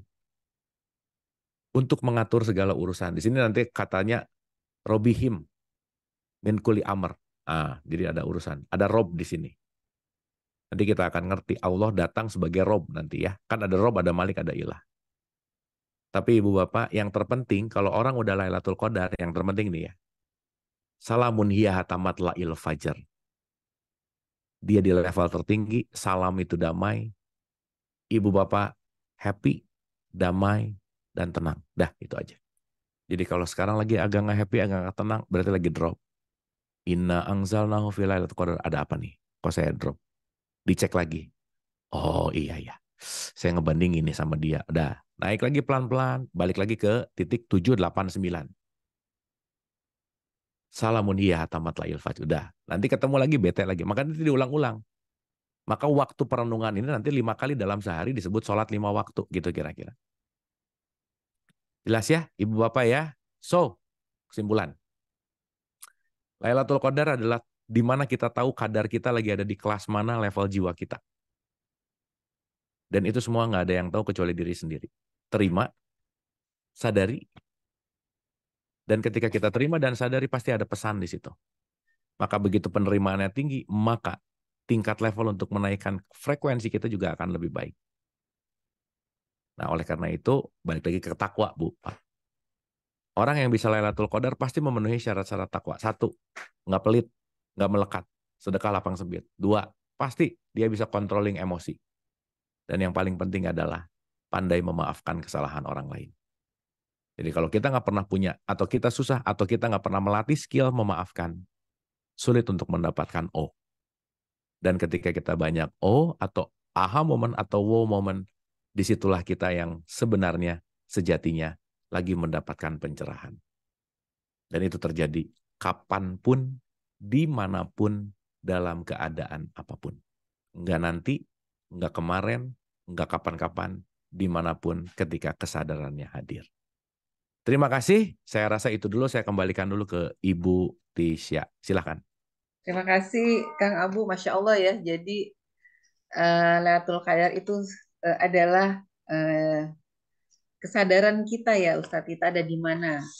Kesadaran diri, eh, kita harus menyadari kita sekarang lagi ada di mana. Ini waktunya menuju zuhur nih udah sedikit lagi, mungkin tinggal 15 menit. Tapi mungkin boleh ya kalau ada pertanyaan ya. Boleh, Ibu dan Boleh, Bapak. baik. Boleh. Sebelumnya saya mau tanya juga, kalau misalnya lagi ada di level sedih atau marah, supaya kita balance lagi harus apa? Tadi kan harus diam gitu. Diam tuh harus bagaimana? Ya, gini. Semua emosi didesain untuk dirilis. Gitu ya. Karena emosi itu kaitannya nanti sama apa namanya? Sama energi lah gitu ya, kira-kira. Nah, Ibu Bapak, kalau Ibu Bapak lagi kesal, lagi marah, itu ada energi yang harus dilampiaskan. Jadi kalau lagi kesal, lagi marah, Ibu Bapak stres apalagi ya? Gerak, olahraga kah? Jalan, mau itu nari, mau itu nyikat kamar mandi, mau itu lap-lap, terserah deh. Pokoknya do it something. Supaya energinya dalam tanda petik dia akan ada balancing gitu. Nah biasanya kalau nggak sadar dikeluarinnya dalam bentuk destruktif. Makanya kalau di psikologi begitu lagi drop disuruh journaling, nulis apa yang lagi dirasain. Aku sedang. Nah begitu nulis dia lagi ngeluarin tuh yang sesuatu yang harus dikeluarin gitu. Gitu kira-kira. Nah jadi ketika mengheningkan diterima dulu. Oke, ini lagi kesel nih. Kesel tuh energi gitu. Ini harus dikeluarin nih gitu. Makanya daripada dikeluarinnya teriak-teriak, marah-marah, mending jogging gitu.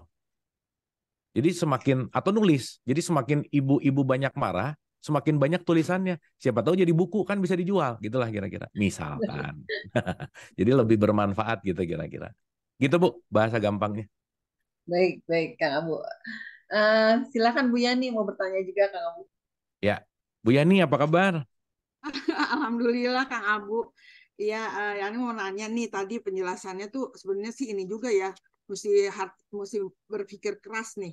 Maksudnya gini, betul nggak sih pendapat saya itu gini, Lailatul Qadar itu sebenarnya ada di anytime gitu, bisa kita capai, tidak hanya di bulan Ramadan yang kata Kang Abu bilang 11 bulan itu justru aplikasinya gitu dalam kelakuan kita.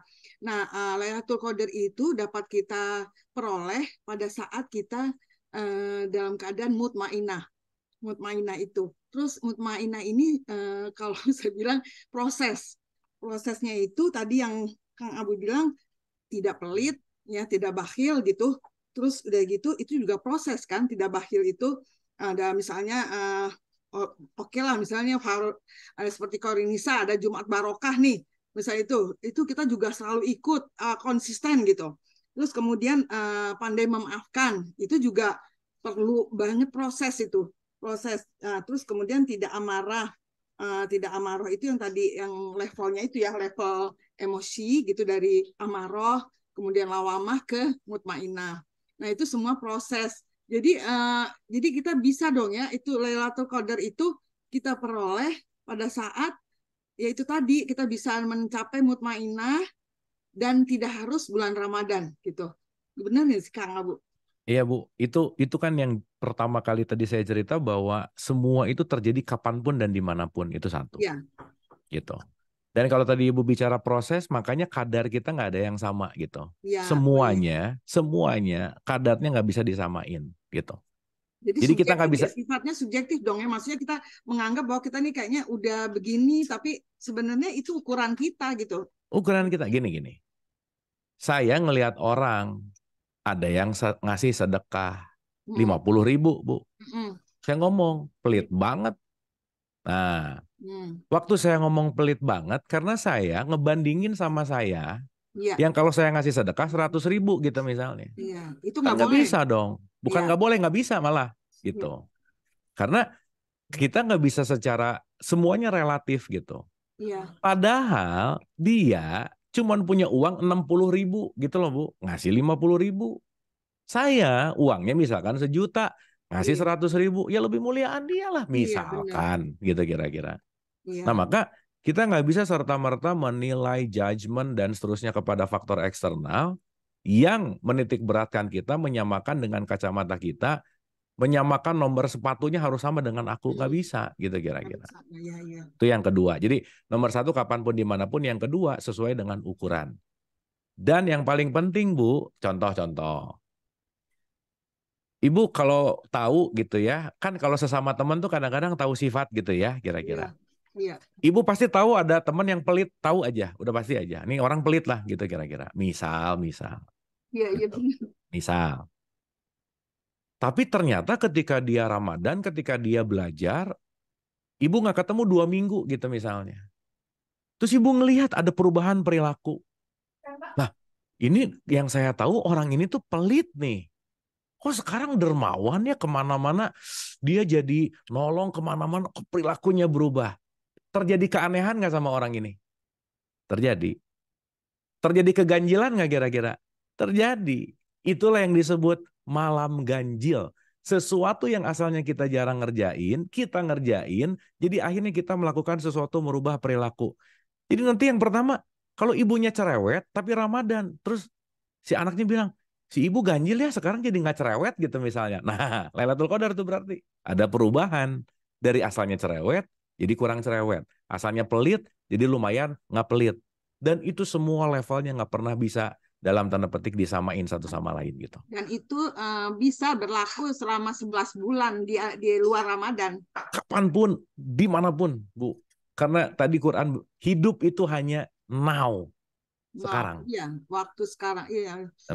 Jadi ibu nggak usah, saya nanti nunggu Lailatul Qadar tahun depan deh Ramadan. Kelamaan Bu. Itu juga kalau masih ada ya. Nah, kalau nggak ada repot gitu. Gitu kira-kira. Baik, paham Kang Abu. Ya, jadi kita juga Allah itu kan dekat sama kita ya. Maksudnya jadi kapanpun kita bisa merasakan kita di surga atau di neraka kan kata Kang Abu tadi. Betul, banget. Banget, Ya, Bu. iya, paham, paham. Makasih Kang Sip Abu. ya, Bu ya. Makasih Tisha. Kasih. Sama-sama. Turnuhun. Terima kasih Bu Yani, pertanyaannya bagus sekali ya. Baik, yang selanjutnya ini ada dari Bu Nini ya. Silakan Bu Nini juga mau bertanya. Silakan, Ibu. Assalamualaikum Kang Abu. Salam. Kang ini mau nanya, saya barusan lihat di salah satu Al-Quran ya. Ya. Itu di bawahnya tertulis untuk surat Lailatul Qadar bahwa itu tanda-tandanya Lailatul Qadar tuh kok ada di ini ya, di bulan Ramadan pas terakhir malam ganjil. Satu, terus kedua di bulan Muharram. Muharram itu 1 sampai 10 hari termasuk hari Asyura. Ya. Itu kan identik dengan anak yatim ya. Ya, lebaran anak yatim gitu ya. Terus yang ketiga di Zulhijjah. Itu 10 di 10 hari di malam pertama. Nah, itu kenapa gitu di Al-Qur'an disebutkan seperti kayak gini? Apa relevansinya dengan Kang Abu yang apa ininya Kang Abu gitu? Ya. Makasih sebelumnya. Gini Bu, secara seremonial itu perlu waktu. Contoh, mari kita merayakan kemerdekaan Indonesia. Harus ada tanggalnya nggak? Kalau nggak repot nih gitu. Dah ya, kita seremonialkan kemerdekaan kita 17 Agustus.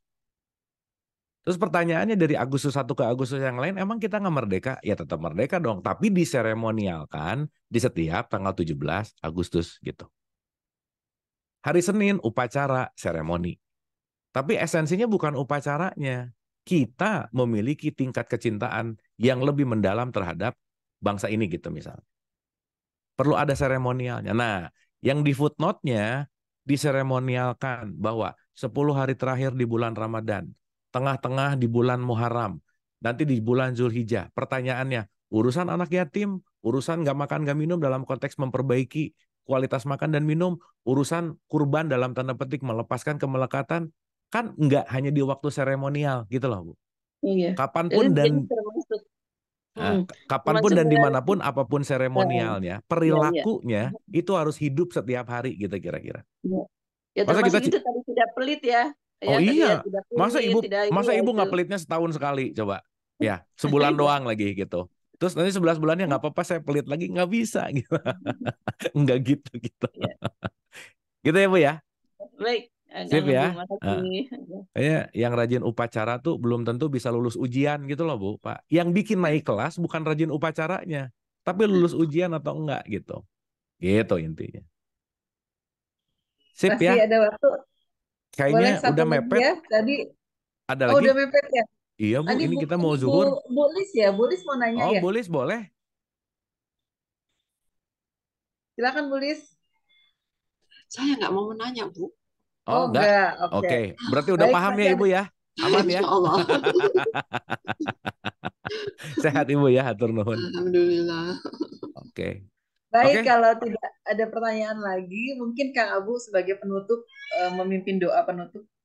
Baik, Ibu dan Bapak, bismillah, alhamdulillah kita bersyukur berterima kasih kepada kasih sayang Allah yang pagi hari ini kita masih diberikan waktu untuk belajar bersama, membuka pikiran dan membuka hati senantiasa bermanfaat, bersyukur, dan tidak henti-hentinya untuk berterima kasih. Al-Hadiniyah, Al-Fatihah, A'udzubillahi minasyaitonirrajim, Bismillahirrahmanirrahim. Alhamdulillahirabbil alamin, Arrahmanirrahim, Maliki yaumiddin. Iyyaka na'budu wa iyyaka nasta'in, ihdinas siratal mustaqim. Siratal ladzina an'amta 'alaihim ghairil maghdubi 'alaihim waladdallin. Amin. Allahumma rabbighfirli wa li walidayya warhamhuma kama rabbayani shaghira. Rabbana atina fid dunya hasanah wa fil akhirati hasanah wa qina adzabannar. Wa adkhilnal jannata ma'al abrar. Ya Aziz, ya Ghafar, ya Rabbal alamin. Subhana rabbika rabbil izzati amma yasifun. Wassalamun ala mursalin. Walhamdulillahi rabbil alamin. Amin, amin ya Allah ya Rabbal alamin. Ibu Bapak terima kasih. Mohon maaf lahir batin. Semoga bermanfaat dan Ibu Bapak senantiasa sehat dan bahagia. Atur nuhun, sehat selalu semuanya. Terima kasih. Amin. Alhamdulillah, jazakumullah khairan katsiran Kang Abu. Kita tutup kajian hari ini dengan membacakan doa kafaratul majlis. Subhanakallahumma wa bihamdika asyhadu an la ilaha illa anta astaghfiruka wa atubu ilaik. Wa'afu minkum. Wassalamualaikum warahmatullahi wabarakatuh. Waalaikumsalam. warahmatullahi Terima kasih ya semua ya, Ibu Terima Bapak kasih, ya. Kang Abu. Sehat-sehat ya. Jazakumullah khair. Hatur nuhun, sehat-sehat semuanya.